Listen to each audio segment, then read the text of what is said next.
These people are trying to escape the city of Al-Fashir in Sudan's North Darfur state after the paramilitary Rapid Support Forces took control of the city. The sound of gunfire near them signals the RSF is not far behind. This mobile footage, verified by Al Jazeera's fact-checking unit, shows RSF fighters standing over bodies of people who seem to have tried to cross the barricade the group set up while it laid siege to the city for 17 months.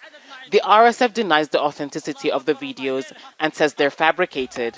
But Al-Fashir's resistance committee says many of the estimated 250,000 people who were in Al-Fashir have been killed. The RSF emerged from what was known as the Janjaweed, a government-allied militia that fought rebel groups in Darfur when conflict erupted there in 2003. We have seen them commit genocides of this scale and against the same group of people for the past 20 years with varying levels of intensity. So this was very much a certainty what we're seeing today, and no one lifted a finger to stop it. It's also accused of sexual violence, forced displacement, and extrajudicial killings in areas it controlled during the first 2 years of the war, before being pushed out by the army to Darfur in the west and Kordofan in the south. It's since stepped up its offensives in Darfur and Kordofan, and monitors say that's happened with increased help from the United Arab Emirates, which has been accused of supporting the RSF. The RSF's latest offensives coincide with reports of negotiations in the US to reach a ceasefire, which could allow each side to maintain their areas of control. The talks were meant to bridge the gap between the army and the RSF, but the RSF seems determined to gain as much territory as possible before reaching any deal with its rival. Hiba Morgan, Al Jazeera. Well, new images have emerged that show the potential scale of the violence in El Fasher. Yale University's Humanitarian Research Lab has analysed these satellite images of the city taken on Monday after the RSF moved in. In multiple locations, they say, there are large clusters of objects which are consistent with the size of human bodies and technical vehicles. There are also large areas of red discoloration on the ground nearby. These patches of red, what could be pools of blood, were not seen in images taken before the RSF's advance. And more clusters of objects consistent with the size of human bodies have been captured outside of El Fasher. There have been reports that civilians were shot while trying to flee the city. Nathaniel Raymond is the Executive Director of the Humanitarian Research Lab at Yale School of Public Health, and he joins us now from New Haven. Nathaniel, first of all, we've just gone through those images. Ultimately, what are your conclusions? Our conclusions are simple.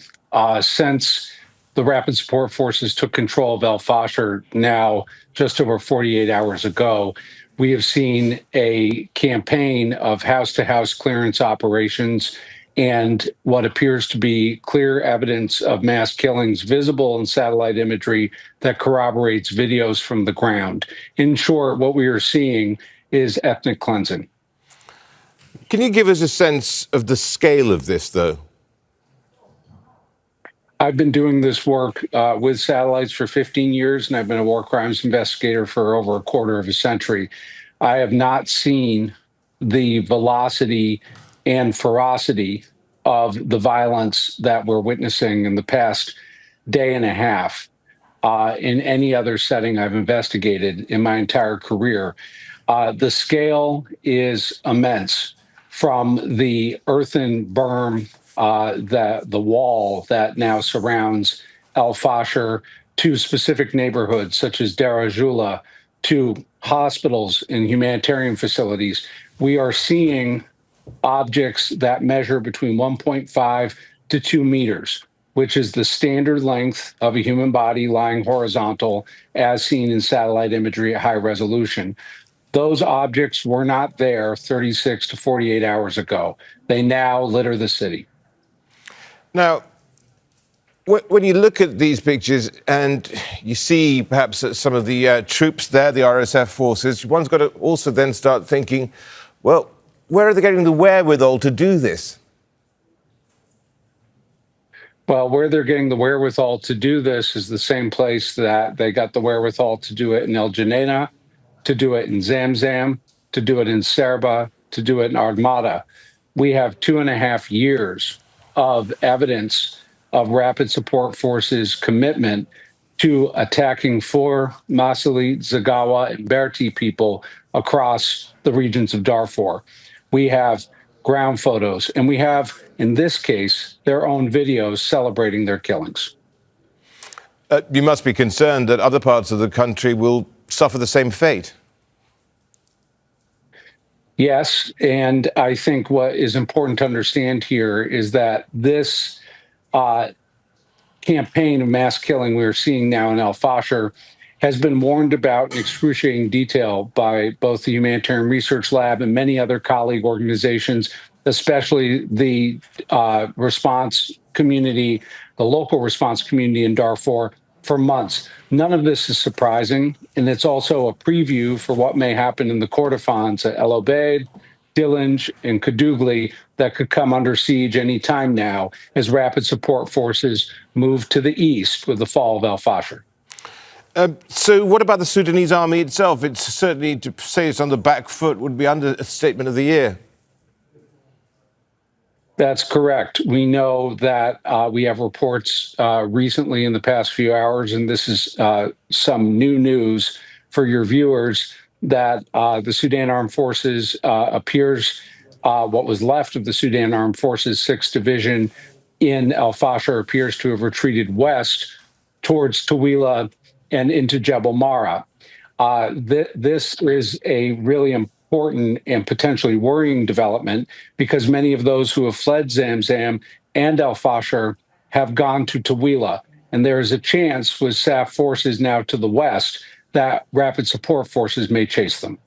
So that, of course, that begs the question, what should the international community be doing?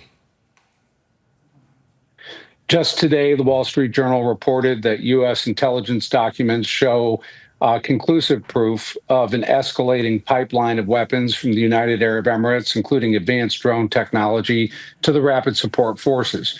Based on the U.S. government documents viewed by the Wall Street Journal, it's now clear that the main backer who has given the rapid support forces the technical and logistical means to win this fight in Al Fasher has been the United Arab Emirates. And it's also clear that the absence of pressure by the United Kingdom, the United States, and other governments on UAE is allowing the killing we see in Al Fasher from space to continue. Nathaniel Raymond, thank you so much, the Executive Director of the Humanitarian Research Lab at Yale School of Public Health. Thank you. Don't miss out. Get the full picture. Subscribe to Al Jazeera for reliable news and expert insights. Like, share, stay ahead.